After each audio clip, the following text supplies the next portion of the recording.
Crazy Games Productions. We've had quite the ghoulish few years. Let's see what the boys are up to this year. I may have a few tricks for them. My treat.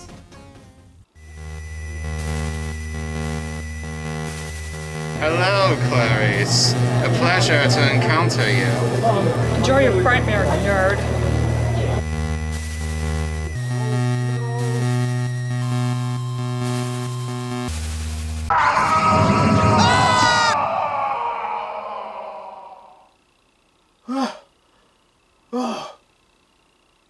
What a nightmare. Jeez.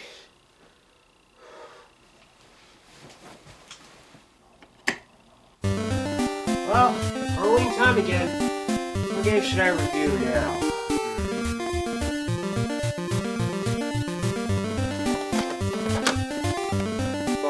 Why did the movie have to be delayed? What am I gonna review now? I can review something on the NES.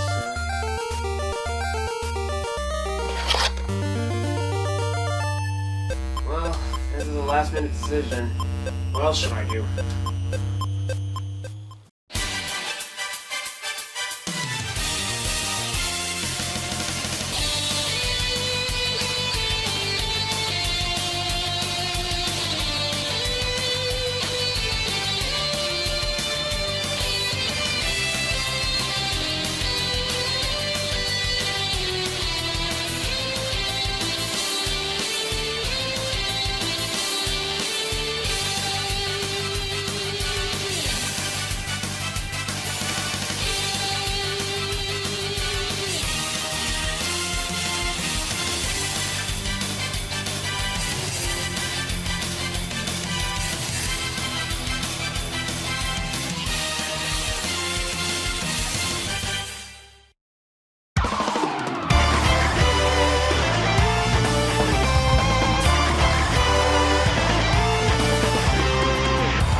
Happy Halloween, everyone! I am Thomas the Retro Nerd, reviewing the games good or bad. Before I get things started, I just want to let you know, I swear to God, I didn't plan it this way. I was originally going to go back to the world of Mortal Kombat because the sequel was going to be released last weekend.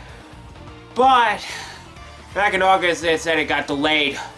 I was both upset and understandable. Mainly because October is a bad year when it comes to box office success, and the editing eyes of mine say that, well, I think the visual effects were not finished. So that means that Mortal Kombat Mythology Sub-Zero is going to have to wait until May of next year before I tear it apart. But in the meantime, for this review, I got a plan B to work on, so here you go. Throughout the years of reviewing retro games, I always wanted to review the Castlevania series, but never managed to get to for one big reason. It's one of Konami's biggest franchises and one so memorable around Halloween time because of its gothic nature and its connection to the classic Universal Monster series. I played a few games in the series, but with enough practice, I can manage to beat the later games. My original plan to start the Castlevania series was the original trilogy on the NES. It's kind of similar to what I did with the Mario trilogy, the Sonic trilogy, and yes, even Double Dragon. However, the two sequels are a couple of hurdles, so they're gonna be shelved until I can finally beat them. However, I managed to beat the original all the way through. Well, might as well tackle this one first. Ralphie, this is for you. This is my review of the original Castlevania on the Nintendo Entertainment System. Like I said, Castlevania is a franchise that has a strong connection to the classic horror genre, with a sprinkle of Greek mythology. Kind of a big inspiration to the director Hitoshi Hakamatsu, who also directed the first two sequels. The first Castlevania was released on the Famicom Disk System in 1986, and 1 year later on the Nintendo Entertainment System. The title screen boots up and it has a classic movie feel. Let me add a filter. There, it has a more gothic feel when it's in black and white. The plot for this game takes a lot of research these days. Shoutouts to the Wiki fandom for the helpful information. The year is 1691. You play as Simon Belmont, a member of the Long Belmont clan that has a history of thwarting Dracula from taking over Transylvania. Every 100 years, Dracula comes back to life due to some religious plan that backfires. So it's up to Simon to live up to his ancestors and put evil back in its place. The plot is a lot to sink in, but it's just a taste of what's to come. So let's get to the meat and bones of this game. As Simon, you go around Dracula's castle using your signature weapon, the Vampire Killer, defeating the enemies to get through 3 sections of each level to reach the boss at the end. After beating a boss, you get a glimpse of the map of the game, which looks like Pablo Picasso designed it with Parkinson's. Anyway, the Vampire Killer starts off as a regular whip. By whipping some candles throughout the castle, you can not only gain upgrades to your Vampire Killer to a long flail, where you can also gain hearts and sub-weapons. Hearts in this game are not health, but they act as ammunition for your sub-weapons. Actually, you whip certain walls to uncover some cooked pork chops that can heal you. The sub-weapons you have are a dagger, which is standard but not usable, the axe that throws in a lob formation, again not that useful, and the cross that acts like a boomerang, which is fun to use against enemies. However, they don't hold a candle compared to the stopwatch and the holy water. If any of you are worried, I am not censoring for religious reasons. I am a Catholic, so it has no effect on me. Anyway, the stopwatch freezes enemies in place for a few seconds, but it's the most expensive sub-weapon, using 5 hearts instead of the usual 1. Yeesh. However, the holy water breaks the game. It bursts enemies in flames and, when tossed at the right spot, makes them useless.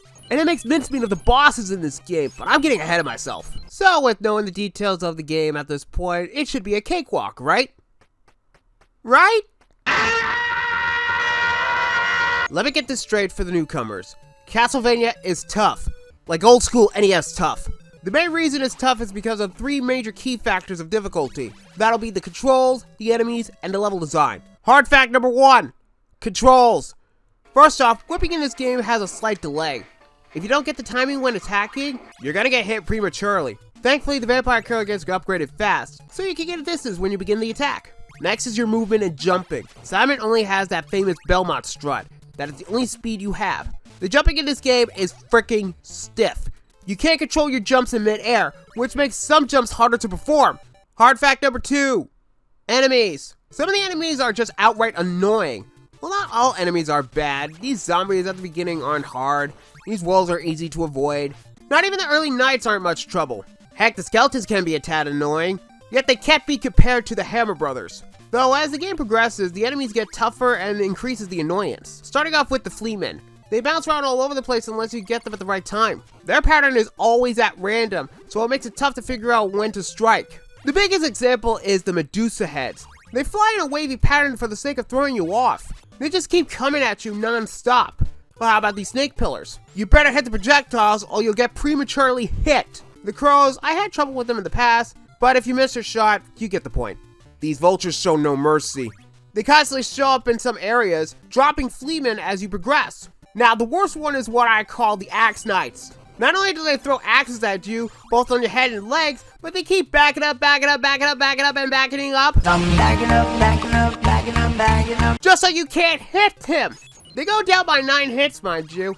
It makes it worse in this hallway where you have to try to dodge the knight and Medusa heads at the same time. This will drive you nuts. The enemies are also in combination with hard fact number 3, level design. There are some chaotic designs when it comes to the levels in this game. Whoever the architect was for this castle must have done a lot of math at the time. I mean, the architect was either a certified genius or an authentic wacko. I saved it until now to mention this. Every time you get hit, you suffer from knockback, the most annoying thing in classic NES games. Combined with the enemies and level design, if you get hit by an enemy, you'll sometimes fly into a bottomless pit where you instantly die. Also, every time you die, your Vampire Killer is downgraded and your sub-weapon is gone. That really sucks. But if you memorize the levels like I did, you can shrug it off and try again. Oh, and this one sucks too. Missed it, bat, you fly into the water. Even falling into a pool of water instantly kills you. Video game logic. Well, how about climbing up the stairs? Getting on these stairs will give you trouble too. It's freaking stiff if you don't press up at the right spot. Plus, you are completely defenseless when enemies attack you. And you can't adjust to fight back. Also, dying on the staircase. Even with the main reasons why this game is hard, it doesn't take away the fact that this game is fun. Most of the deaths while playing feels like I screwed up or made the wrong moves. Thankfully, this game has unlimited continues, giving you the urge to not give up as usual. It does set you back to the beginning of the level, but I think it works better in my taste. It can help you build a new strategy to see how you can beat the levels. If you're lucky, there are some other items that can help you out. Grabbing the cross wipes out all enemies in sight. There's also the potion that makes you invincible for a few seconds. The boss battles have a great taste of variety. The Phantom Bat is easy to take down with the axe. Queen Medusa won't turn you into stone, but she can spit out snakes to attack you. A pair of mummies that slowly creep up on you. Is one of them Imhotep? Anyway, you can also fight the Frankenstein monster and Igor. Igor acts like the Fleaman in this game and adds a good challenge. You even have the Grim Reaper. Death himself takes orders from Dracula? The nerve of this guy! But like I said before, using holy water against the bosses completely obliterates them. If you timed it right against Death, he won't summon the scythe to attack you. Bye, bitch! Now for the final level, the classic Clock Tower. A stable area in the franchise. It's very chaotic and there are no punches pulled as I mentioned before. Seriously, those giant birds with the Fleamen on the stairs, the Phantom Bats at the beginning, come on! However, if you manage to survive, you'll be able to reach the grand stairway where Dracula awaits. Here's a classic tip, if you want to stock up on some hearts for the final battle, whip all the candles, go back downstairs, quickly go back up, and all the candles are back. Lather, rinse, repeat. The final battle with Dracula is easy to understand. Pro tip, do not stop moving. Dracula likes to teleport all over the place, and he might teleport on top of you if you stay still. Then, knowing the timing, he shoots his projectiles, then strike his head. Once that's done, we have a second form, which is freaky as hell. It looks like the Cookie Monster who accidentally ate a cookie made out of mutagen. Well, with the holy water, you can manage to chip his health down fast, as long as you don't take damage during the first phase. Also, here's a plus, if you lose a life or get a game over when fighting Dracula, you start off at the grand stairway every time. Thank goodness. Once you defeat Dracula, you grab the final orb and complete the first Castlevania adventure. The castle crumbles from a distance, and we get a jokey end credits, which are parodies of actors and directors from the horror genre. I love it. The game sets you up on a second quest, which is a harder version of the original. I feel like beating the game once is enough. Phew. What are my final thoughts on the original Castlevania? Well, despite the moments that made me rage a bit, I had a fun time playing through and understood why it became a classic. The sheer satisfaction of beating each boss is always a delight, especially grabbing the orbs at the end of each fight. Graphic-wise, the game looks great for NES standards, trying to go for a mythological gothic vibe, which fits for the series. The controls for this game may be a bit rough around the edges, but it's not that hard to get used to. Now, the biggest thing Castlevania has above the rest is the music. When it comes to Castlevania, the soundtrack is always going to kick some ass. From Vampire Killer, Stalker, Wicked Child, and even Hearts of Fire, this is an NES soundtrack that I would like to jam to. Overall, the first Castlevania game may be a bit rough. Then again, you can't fault for the time it was made. Most later games of the series improve on the original when it comes to story and gameplay. But hey, Castlevania on the NES is a nice start to the franchise and a definite recommendation for hardcore fans of the series. Okay, this is getting weird now. Where the heck is Sean? He's usually here right now. He hasn't updated me since this morning. Where on earth is he?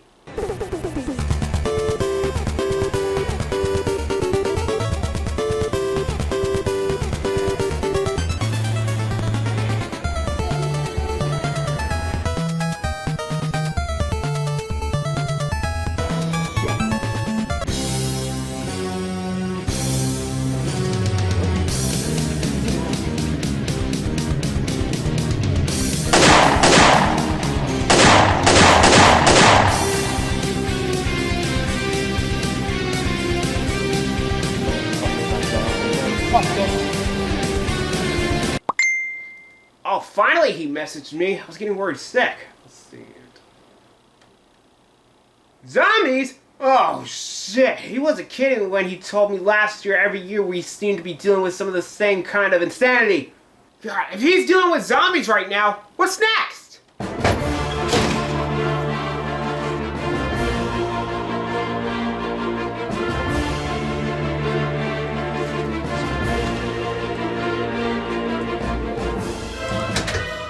What? A vampire and a werewolf?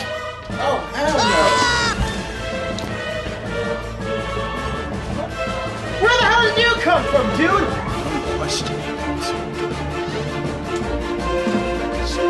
Shit. I need your blood to survive. What? Dude, what? Oh. Maybe this will do.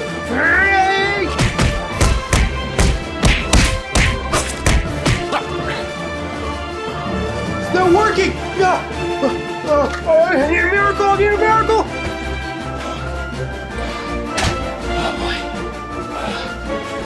Oh, what the fuck did I just walk into? A fucking vampire and a werewolf now? The same werewolf I saw within the zombie horde? The fuck? Zombie horde? How did you manage to survive that shot? I had a little bit of help.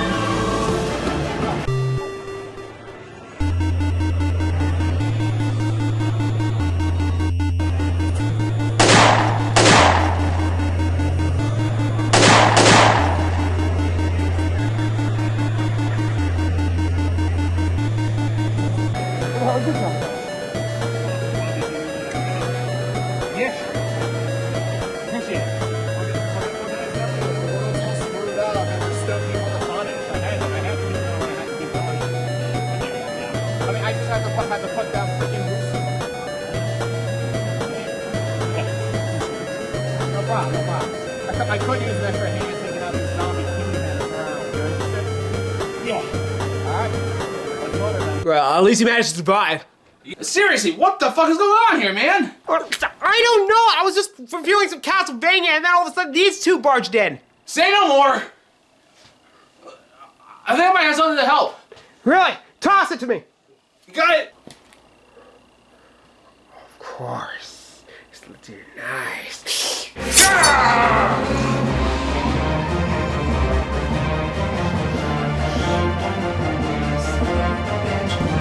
have to do something I can use here because I need to take care of Launch Jr. over here. Oh. Quad ratings, don't fail me now, man. Holy shit, it works! This shit actually fucking works.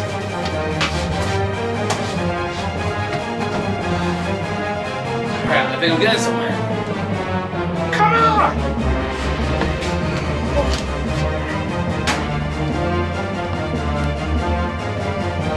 Is that what you got?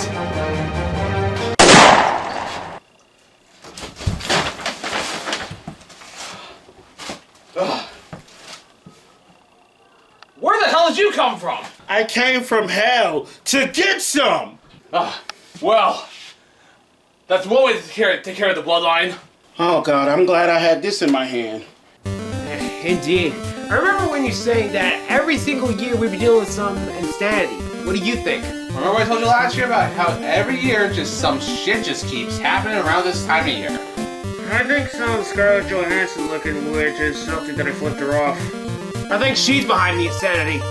So you mean the one who you flipped off at the end of the Jekyll and Hyde video in 2023, huh? That's the one. I don't even know how the hell you managed to do that, but... Whatever the case is, let's just go back to our regularly scheduled Halloween festivities with the crew. You know what, yeah, we can get the others here. We might have to warn about the bloodbath, though, that's over here. Well, it looks like Thomas had a victory after all. What a shame. Oh, and don't think I didn't catch what you said. Next year will be twice the chaos.